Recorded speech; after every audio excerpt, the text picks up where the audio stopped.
Hello everyone, welcome back to my channel. উইকেন্ডের একটা recipe.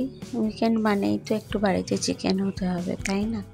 কিন্তু আজকে কোনো অন্যরকম রেসিপি নয়, আজকে একদম সাদামাটা বাঙালি বাড়ির চিকেনের ঝোল, একটু ঝাল ঝাল করে। কারণ এই লাগাতার বৃষ্টিতে মোটামুটি সবারই গা ম্যাচ ম্যাচ, গলা ব্যথা, সর্দি কাশি, সব নানান ধরনের উপসর্গ চলছে। তাই কড়াইতে একটু বেশি করে সর্ষের তেল দিয়ে ভালো করে আলুগুলোকে প্রথমে ভেজে নেব। যেটা আগেকার দিনে নর্মালি আমরা চিকেন বানানোর জন্য আমাদের মা কাকিমারা করে এসেছেন আর কি। এখন তো চিকেনের অনেক রকমের রেসিপি হয় বা আমরা বানাই, কিন্তু আমাদের ছোটোবেলায় যখন প্রচণ্ড ঠান্ডা লাগতো আর তখন কোনো ওষুধ খাওয়ানোর আগে একটু ঝাল ঝাল করে চিকেনের ঝোল করে বা মাটনের ঝোল করে দিয়ে বলতো, এটা চুমুক দিয়ে খেয়ে নে, দেখবি গলার ব্যথাও কমে গেছে আর সর্দিটাতেও অনেক আরাম পাবি, নাকটা খুলে যাবে। তাই সেই কথা মনে রেখে, যেহেতু বাড়িতে সবারই মোটামুটি একটু গলা ব্যথা সর্দি চলছে, তাই আলুগুলো ভাজতে দিয়ে আমি এখন আদা, রসুন, লঙ্কা এগুলোকে বেটে নেব।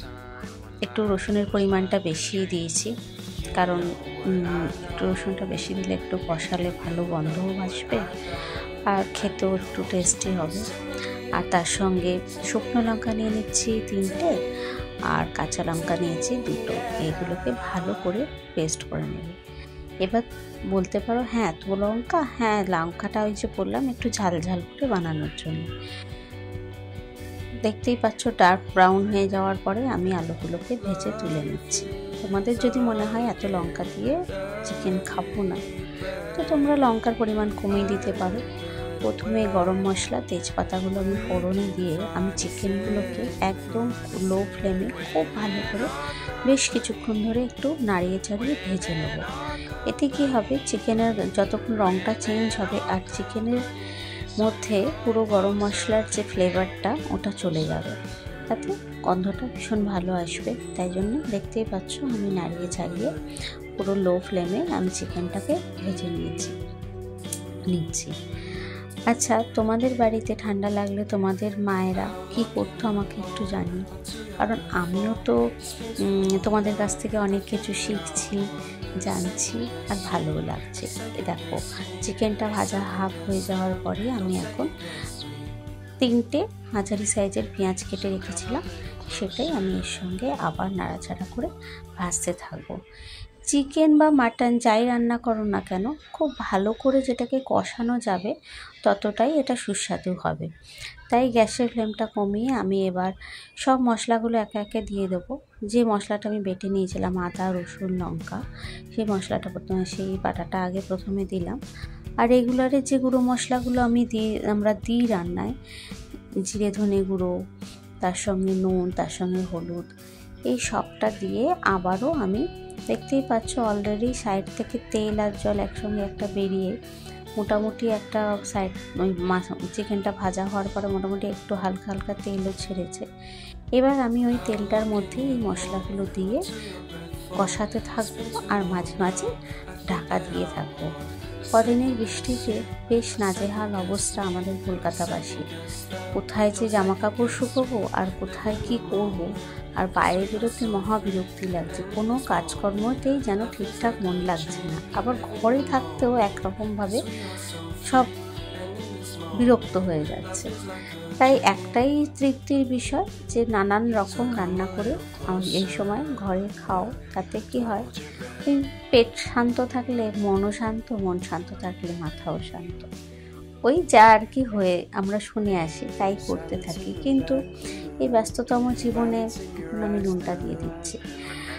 পুরোপুরি ঘরে বসে তো দিন কাটানোর উপায় নেই, সবাইকেই বেরোতে হবে, সবারই কাজকর্ম আছে।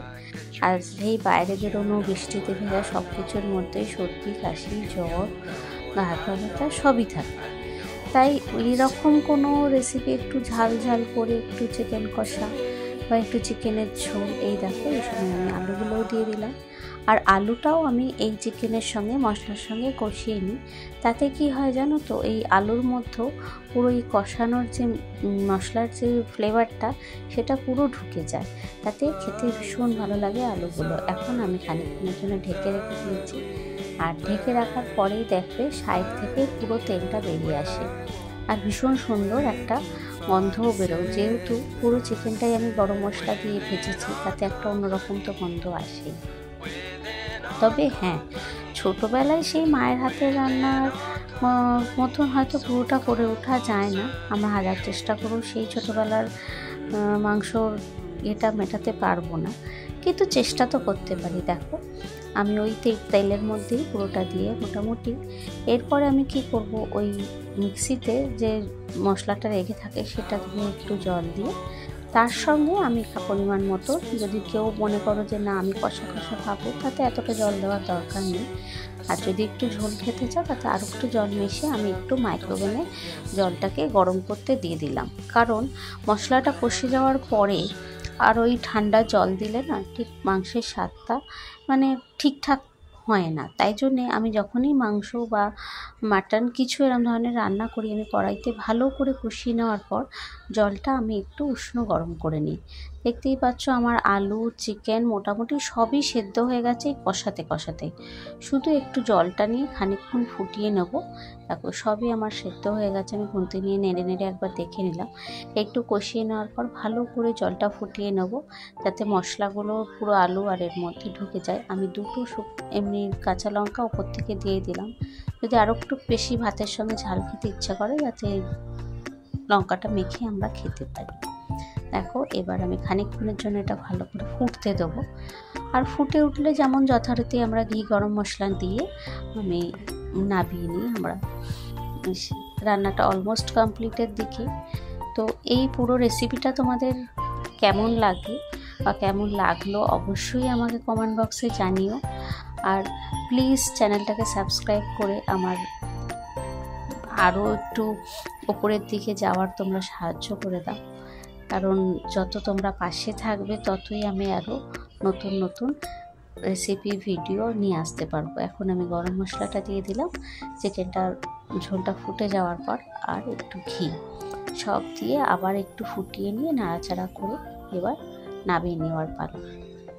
তো প্লিজ ভালো লাগলে চ্যানেলটাকে আমার এই ভিডিওটাকে লাইক করে সাবস্ক্রাইব করে দিও আমার চ্যানেলকে। আর বেল আইকনটা অবশ্যই লাইক করে দিও, কারণ বেল আইকনটা তোমরা যদি হিট না করো, আমি যখন আবার নতুন ভিডিও দেবো তখন সেই নোটিফিকেশানটা তোমাদের কাছে পৌঁছাবে না। তাই একটাই অনুরোধ রইল, তোমরা প্লিজ পুরো ভিডিওটা দেখে একটা লাইক করে সাবস্ক্রাইব করে আমার পাশে থেকো। আর আমিও চেষ্টা করব আপ্রাণ তোমাদের সঙ্গে সহযোগিতা করার, আমার সঙ্গে থাকার। তাই আজকের রেসিপিটা তোমাদের কেমন লাগলো? খুবই সাদামাটা একটা চিকেনের ঝোলের রেসিপি, কিন্তু তোমরাও কিরমভাবে বানাও অবশ্যই আমাকে জানিও। আবার খুব তাড়াতাড়ি চলে আসবো। চ্যানেলটাকে সাবস্ক্রাইব করতে ভুলো না কিন্তু। টাটা।